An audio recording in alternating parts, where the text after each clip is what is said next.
Ya, pemirsa, kembali dengan isu pagi, meski pemerintah dan Majelis Ulama Indonesia mengimbau masyarakat untuk menjalankan sholat Idul Fitri di rumah, namun ada saja warga Jabodetabek yang tetap memilih menggelar sholat Idul Fitri berjamaah di masjid. Bahkan sejumlah jemaah tidak mengabaikan protokol kesehatan.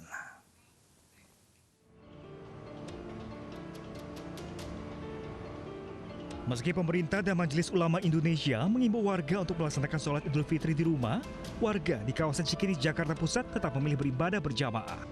Pengurus Masjid Al-Makmur di Jalan Raden Saleh mengaku pelaksanaan sholat berjamaah tetap mengedepankan protokol kesehatan, mulai dari cek suhu tubuh, wajib mengenakan masker, dan mencuci tangan dengan sabun. Namun sayang, protokol jaga jarak atau physical distancing tidak dipatuhi. Pemandangan yang sama juga tampak di Masjid At-Taqwa di Pondok Bambu, Jakarta Timur. Banyak jemaah yang tidak memakai masker dan tidak menjaga jarak. Tetap kuatnya tetap ada mas, kalau nggak ada mah ya memang kita manusia, depannya mas, mudah-mudahan cepat berlalu lah ya COVID-19 ini, kita kasihan lah yang kerja. Sholat Idul Fitri di masjid juga digelar di Bekasi, Jawa Barat. Ribuan jemaah beribadah ke Masjid An-Nur Kranji. Kawasan Kranji memang diizinkan menggelar sholat Id berjamaah karena salah satu zona hijau di Bekasi. Namun, mereka tetap diwajibkan menerapkan protokol kesehatan dengan memakai masker dan saf salat dibuat renggang. Namun kembali, ada warga yang tidak memakai masker dan jamaah tidak menjaga jarak. Lillahi ta'ala aja Pak, saya melaksanakan sholat Id di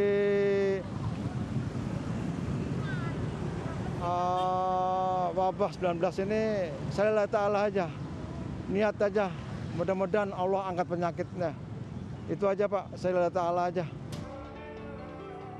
Sementara di Kabupaten Bogor, Jawa Barat, yang termasuk zona merah penyebaran COVID-19, warga juga memilih sholat Idul Fitri berjamaah. Warga Desa Cinangka, Kecamatan Ciampea, menggelar sholat berjamaah dengan memisahkan jemaah dari luar daerah dengan jemaah setempat. Dengan pemisahan, warga berharap bisa mengurangi penularan COVID-19. Sama seperti tempat-tempat lainnya, beberapa jemaah tidak menaati protokol kesehatan, menggunakan masker atau mengatur jarak syaf salat. Dari Jakarta, Bekasi, dan Bogor, Tim Liputan iNews melaporkan. Ya, pemirsa, tidak hanya di wilayah Jabodetabek, di sejumlah daerah warga juga memilih menggelar sholat Id berjamaah.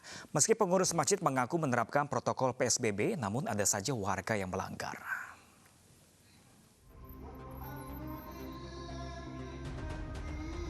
Minggu pagi warga Cilegon, Banten berdatangan ke Masjid Agung Cilegon untuk melaksanakan salat Id berjamaah. Meski masuk ke dalam zona hijau paparan virus corona, jemaah yang akan mengikuti salat Id harus melewati bilik disinfektan yang telah disediakan pengurus masjid dan menerapkan protokol kesehatan untuk mencegah penularan COVID-19. Membludaknya jemaah membuat sebagian warga harus melaksanakan salat Id di jalan raya dan balkon atap masjid. Namun hal ini tak membuat kehusuan masyarakat dalam melaksanakan salat Id berkurang. Hal yang sama juga terjadi di Makassar, Sulawesi Selatan. Ratusan warga di Kompleks Mangasa menggelar salat Id berjamaah di masjid lingkungan tempat tinggal mereka. Semua jamaah diwajibkan menerapkan protokol kesehatan seperti menggunakan masker dan mencuci tangan. Alhamdulillah semua jamaah-jamaah tertib dan sesuai dengan prosedur. Sementara di Sidoarjo, Jawa Timur, ratusan warga desa Trobowaru, Sidoarjo, Jawa Timur menggelar salat Id berjamaah di Masjid Taufikur Rahman. Para jemaah tidak menerapkan protokol kesehatan COVID-19 seperti menjaga jarak dan menggunakan masker. Padahal Sidoarjo merupakan salah satu daerah yang masuk zona merah penyebaran virus corona. Kontributor iNews melaporkan. Presiden Joko Widodo merayakan Hari Raya Idul Fitri 1441 Hijriah di Istana Kepresidenan di Bogor, Jawa Barat.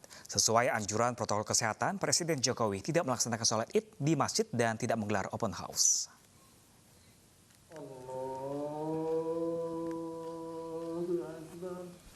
Presiden Jokowi bersama keluarga melaksanakan sholat Idul Fitri pada Minggu pagi di halaman depan Wisma Bayurini, Istana Kepresidenan di Bogor. Ketua Dewan Kemakmuran Masjid Baitus Salam, Istana Kepresidenan Bogor, Muhammadun bertindak sebagai khotib dan imam sholat Idul Fitri. Muhammadun menyampaikan khutbah bertema Idul Fitri Momentum Hijrah yang mengingatkan sesama muslim bersaudara sehingga harus saling berbuat baik. Usai sholat Id, Presiden beserta keluarga kembali ke Wisma Bayurini. Presiden dan keluarga tidak menggelar open house.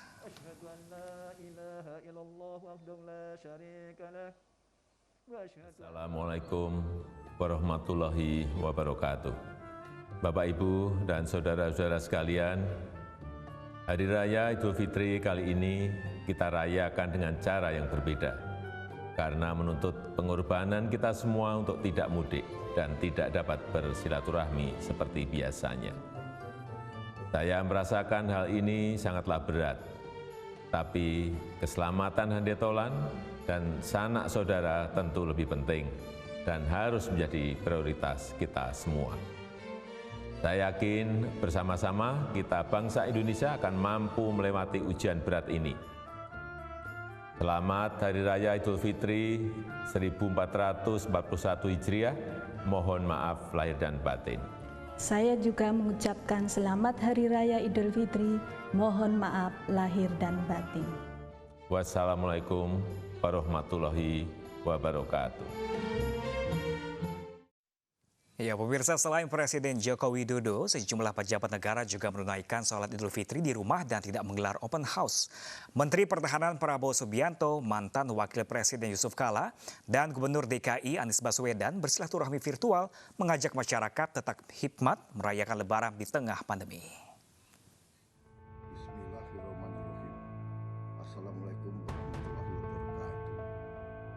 Menteri Pertahanan Prabowo Subianto menunaikan salat Idul Fitri di rumah. Dalam pesannya, Prabowo Subianto mengajak masyarakat tetap khidmat merayakan Idul Fitri meski di tengah pandemi. Bismillahirrahmanirrahim. Assalamualaikum warahmatullahi wabarakatuh. Saya Prabowo Subianto mengucapkan selamat Hari Raya Idul Fitri 1 Syawal 1441 Hijriah. Mohon maaf lahir batin, minal aidin wafal izin.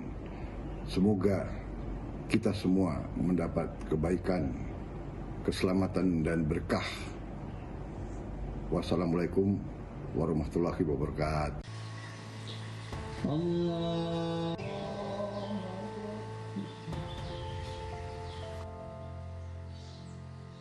Ketua Umum Dewan Masjid Indonesia sekaligus mantan Wakil Presiden Yusuf Kala juga menunaikan salat Idul Fitri di kediamannya di Jalan Dharma Wangsa, Jakarta Selatan.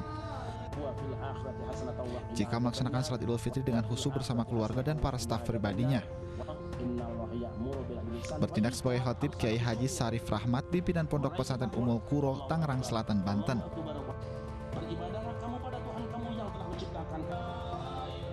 Salat Idul Fitri dilaksanakan dengan protokol kesehatan COVID-19. Terdapat jaga jarak antar jemaah dan seluruh jemaah wajib mengenakan masker. Assalamualaikum warahmatullahi wabarakatuh. Minal aidin wal faizin.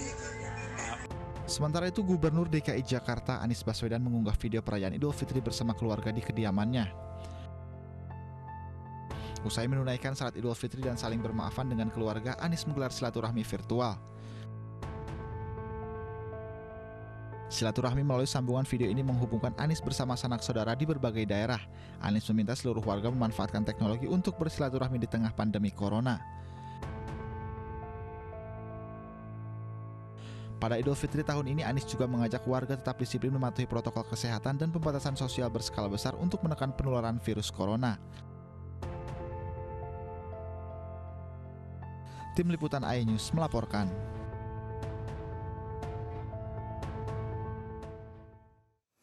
Sementara itu, pemirsa, ribuan napi di Lapas Kelas 2A Bula Kapal, Kota Bekasi, Jawa Barat mendapat remisi Idul Fitri 1441 Hijriah. Remisi diberikan kepada napi yang telah menjalankan hukuman minimal selama 6 bulan dan berkelakuan baik.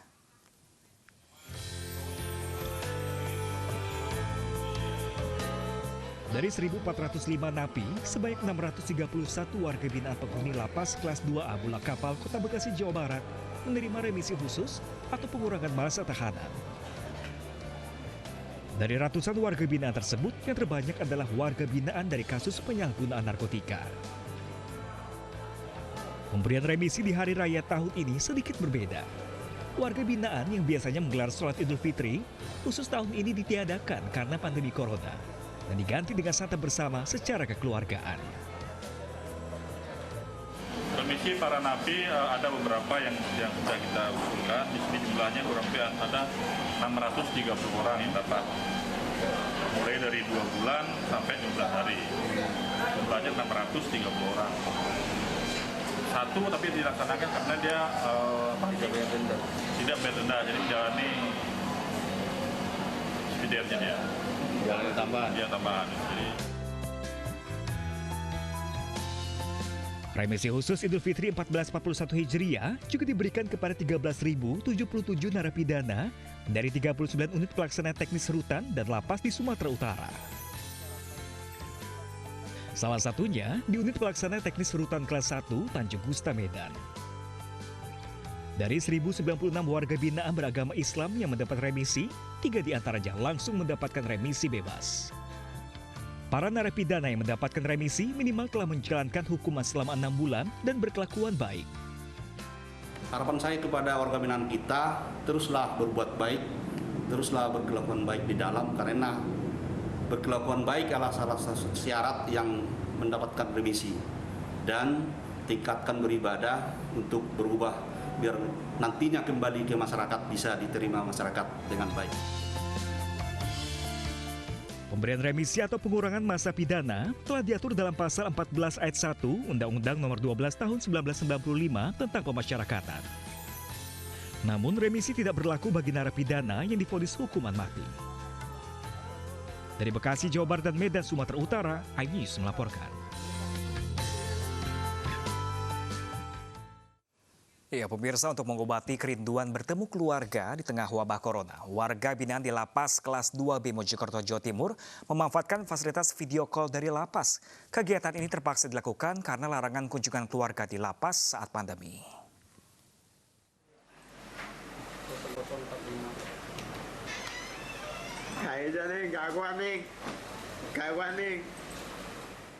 Suasana haru tidak terbendung ketika sejumlah napi Lapas Mojokerto, Jawa Timur bertatap muka langsung dengan keluarga di hari Lebaran melalui layanan video call. Berlebaran di tengah wabah corona memaksa pihak lapas menutup sementara kunjungan keluarga bagi para napi. Alhasil, pihak lapas menyediakan layanan video call untuk mengobati kerinduan para napi bersilaturahmi dengan keluarga. Setiap napi pun mendapatkan waktu 5 hingga 10 menit. Meski dengan waktu yang singkat dan harus saling bergantian, para napi mengaku sangat terhibur. Aku minta maaf sama ibu gitu. Terus mas sama kakak juga, ya sama keluarga lah gitu. Soalnya kan nggak bisa ketemu langsung. Sempat haru mas, menangis. Apa? Terharu ya, terharu ya. Ya terharu, sangat terharu. Pihak lapas sengaja memberikan layanan video call kepada para napi selain untuk mematuhi protokol kesehatan di tengah pandemi, juga untuk memberikan kebahagiaan di hari raya.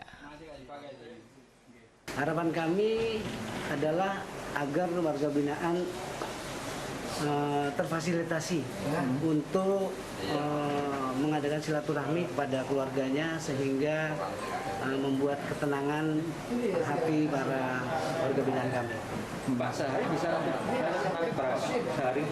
Untuk napi karena ini baru pertama kali dari jam setelah sholat id tadi kita mulai sampai dengan sekarang sudah ada kisar 45 orang.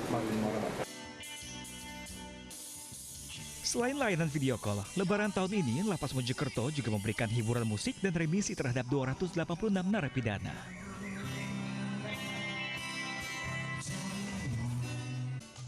Dari Kabupaten Mojokerto, Jawa Timur, Salahuddin, iNews melaporkan. Iya, pemirsa, ucapan selamat Hari Raya Idul Fitri disampaikan oleh umat Kristiani viral di media sosial. Mereka menyanyikan ucapan selamat berlebaran.